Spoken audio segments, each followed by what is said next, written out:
Hello, self solutions എന്ന YouTube ചാനലിലേക്ക് നിങ്ങൾക്കെല്ലാവർക്കും സ്വാഗതം. ഞാനിന്നിവിടെ പറയാൻ പോകുന്നത് ചൈന കീപാഡ് മൊബൈൽ, സാധാരണ നോർമൽ മൊബൈലിൻ്റെ ഡെഡ് പ്രോബ്ലം എങ്ങനെ സോൾവ് ചെയ്യാവുന്നതിനെ കുറിച്ചാണ്. അത് ഷോർട്ടിംഗ് ഉള്ള മൊബൈലും ഷോർട്ടിംഗ് ഇല്ലാത്ത മൊബൈലും എങ്ങനെ ചെയ്യാമെന്നതിനെക്കുറിച്ചാണ് വീഡിയോ ഫുള്ളായിട്ട് ശ്രദ്ധിച്ച് കാണുക. അപ്പം നമുക്ക് നേരെ വീഡിയോയിലേക്ക് കിടക്കാം. ആദ്യം നിങ്ങൾ ചെക്ക് ചെയ്യേണ്ടത് ഈ ബാറ്ററി കണക്ടറാണ്. ഈ കണക്ടർ വളഞ്ഞ് ഒക്കെയാണ് ഇരിക്കുന്നത്. കണക്ഷൻ കറക്റ്റായിട്ട് കിട്ടുന്നുണ്ടോ എന്ന് നിങ്ങൾ ശ്രദ്ധിക്കണം. പിന്നെ രണ്ടാമത് ശ്രദ്ധിക്കേണ്ട കാര്യം, ഇതിൽ വല്ല ക്ലാവും പിടിച്ചിട്ടുണ്ടോ എന്നുള്ളതാണ്. ക്ലാവോ വല്ല ഫംഗസോ വല്ലതും പിടിച്ചിട്ടുണ്ടെങ്കിൽ അത് കറക്റ്റായിട്ട് ക്ലീൻ ചെയ്യണം. പിന്നെ മൂന്നാമത് ശ്രദ്ധിക്കേണ്ട കാര്യം, ബാറ്ററിയുടെ ഈ 3 പോയിൻറ്റുകൾ, അതായത് ബോർഡുമായിട്ട് സോൾഡർ ചെയ്തേക്കുന്ന 3 പോയിൻറ്റുകൾ കറക്റ്റാണോ, വിട്ടിരിപ്പുണ്ടോ. ചിലപ്പോൾ ഈ ചില കേസുകളിൽ കത്തിയൊക്കെ പ്രിൻ്റ് പോയിട്ടുണ്ടാകും. അപ്പോൾ അങ്ങനെ വല്ലതും ഉണ്ടോ എന്നുള്ള കാര്യങ്ങൾ 3 കണക്ഷനും നോക്കുക. പിന്നെ നോക്കേണ്ട ഒരു കാര്യമെന്ന് പറഞ്ഞു കഴിഞ്ഞാൽ, ഈ മെമ്മറി കാർഡിൻ്റെ ട്രേയിൽ വല്ലതും ഈ പറഞ്ഞ പോലെ ഫംഗസോ ഷോർട്ടായിട്ടോ ഇരിക്കുന്നുണ്ടോയെന്ന് നോക്കണം. അതുപോലെ തന്നെ പിന്നെ ശ്രദ്ധിക്കേണ്ട കാര്യം, ചാർജിങ് കണക്ടറാണ്. ചാർജിങ് കണക്ടറിൻ്റെ ലെഗുകളെല്ലാം കറക്റ്റായിട്ടാണോ, ക്ലാവോ വല്ല പിടിച്ചിട്ടുണ്ടോ എന്ന് നോക്കണം. ഇങ്ങനെയൊക്കെ ഇത് ഷോർട്ടായിരുന്നു കഴിഞ്ഞാൽ ഓൺ ആകാനുള്ള സാധ്യത വളരെ കുറവാണ്. പിന്നെ രണ്ടാമത് ചെക്ക് ചെയ്യേണ്ട കാര്യം, നിങ്ങൾ ഈ ഫോണ് സെൻട്രൽ ബോഡിയിലിടുക. സെൻട്രൽ ബോഡിയിലിട്ടേച്ച് ബാറ്ററി ഇട്ട് കൊടുക്കുക, ഇൻസെർട്ട് ആക്കുക. ബാറ്ററി ഇട്ടേച്ച് ഓണാക്കുകയൊന്നും വേണ്ട, ഫോൺ ഓണാക്കണ്ട.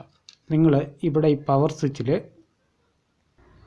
ഇതിൽ വോൾട്ടേജ് വരുന്നുണ്ടോ എന്ന് ശ്രദ്ധിക്കുക. പവർ സ്വിച്ചിൽ 2 പോയിൻറ്റിൽ നിങ്ങൾ മൾട്ടിമീറ്റർ വെച്ച് നിങ്ങൾക്ക് വോൾട്ടേജ് കാണിക്കണം. എത്രയാണെന്നറിയോ? സ്വിച്ചിങ് വോൾട്ടേജ് 2.5 വോൾട്ട് തൊട്ട് 3.7 വരെയുള്ള വോൾട്ടേജിൽ ഇടയ്ക്കൊരു വോൾട്ടേജ് കാണിക്കുക. അപ്പോൾ അങ്ങനെ ഉണ്ടെന്ന് വരില്ല. നിങ്ങളുടെ ഈ ബാറ്ററി കോണ്ടാക്റ്റിൽ നിന്ന് കറണ്ട് സ്വിച്ചിങ് വോൾട്ട് വരെ വരുന്നുണ്ടെന്ന് വിചാരിക്കുക.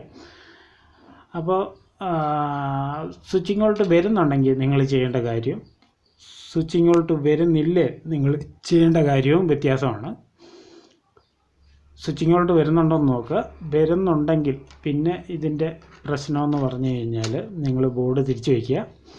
തിരിച്ചു വെച്ചതിന് ശേഷം ഈ ഭാഗത്തുള്ള ഈ പവർ IC, CPU എല്ലാം കൂടെ ഒരുമിച്ച് ഒരു മെയിൻ IC ആയിട്ടാണ് വരുന്നത്. ഈ ICയുടെ ഭാഗത്തുള്ള എല്ലാ സാധനത്തിലും, എല്ലാ കമ്പോണൻസിലും നിങ്ങൾ അല്പം പേസ്റ്റ് ഇട്ടേച്ച് നിങ്ങൾ ഒന്ന് ബ്ലോവർ വെച്ചേച്ച് ഒന്ന് റീസോൾഡർ ചെയ്ത് കൊടുക്കുക.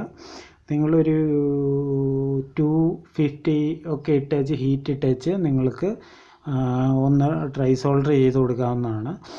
അപ്പം ഈ IC ഒന്ന് അനക്കിയിട്ട് കൊടുത്തു കഴിഞ്ഞാൽ നിങ്ങളുടെ ആ പ്രശ്നം മാറിക്കിട്ടും. അപ്പോൾ അധികം ചൂടാകാതെ നിങ്ങൾ ബോഡിയിൽ നിന്ന് കറക്റ്റായിട്ട് തന്നെ നിങ്ങൾ ഗണ്ണ് പിടിക്കുക. ഓരോ ബ്ലോവറിനും ഹീറ്റ് അതിൻ്റേതായിട്ടുള്ള ചെറിയ മാറ്റങ്ങളുണ്ടാകും. അപ്പോൾ അതിനനുസരിച്ച് നിങ്ങൾ അതിൻ്റെ ഒരു കണക്കനുസരിച്ച് ചെയ്യുക.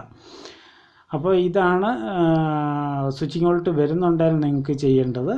സ്വിച്ചിങ് വോൾട്ട് വരുന്നില്ലെങ്കിൽ നിങ്ങൾ ഫോണ് ഷോർട്ടിങ് ഉണ്ടോ എന്ന് നോക്കുക. അഥവാ ഫോൺ ഷോർട്ടിംഗ് ആണെന്നൊരിൽ സാധാരണ കാണുന്ന സ്പെയറുകൾ, ബാറ്ററി കോണ്ടാക്റ്റിൻ്റെ അടുത്ത് തന്നെ ഒരു കപ്പാസിറ്ററും ഒരു ഡയോഡും ഉണ്ടാവും. അത് നിങ്ങൾ റിമൂവ് ആക്കി വെച്ചതിന് ശേഷം ഷോർട്ടിംഗ് ഉണ്ടോ എന്ന് ശ്രദ്ധിക്കുക. അത് ഷോർട്ടിംഗ് ആവാൻ സാധ്യതയുള്ള കമ്പോണൻറ്റുകളാണ്. പിന്നെ ശ്രദ്ധിക്കേണ്ട ഒരു കാര്യമെന്ന് പറഞ്ഞു കഴിഞ്ഞാൽ, ഇവിടെ ഈ കപ്പാസിറ്ററാണ്. നെറ്റ്വർക്കിൻ്റെ ICയുടെ അവിടെ ഒരു കപ്പാസിറ്റർ, ഒരു ഫിൽറ്റർ ഉണ്ടാകും. അതും റിമൂവ് ചെയ്ത് വെച്ച് നിങ്ങൾക്ക് നോക്കാവുന്നതാണ്. ഈ 2 കാര്യങ്ങളാണ് മെയിനായിട്ട് ഷോർട്ടിങ് വരുന്നത്. ഇതെല്ലാം നിങ്ങളുടെ പ്രശ്നം മാറിക്കിട്ടും. അപ്പോൾ ഇത്രയൊക്കെ ഉള്ളൂ ഇന്നത്തെ വീഡിയോ ഇഷ്ടപ്പെട്ടാൽ ലൈക്ക് ചെയ്യുക, കമൻറ്റ് ചെയ്യുക, സബ്സ്ക്രൈബ് ചെയ്ത് വയ്ക്കുക.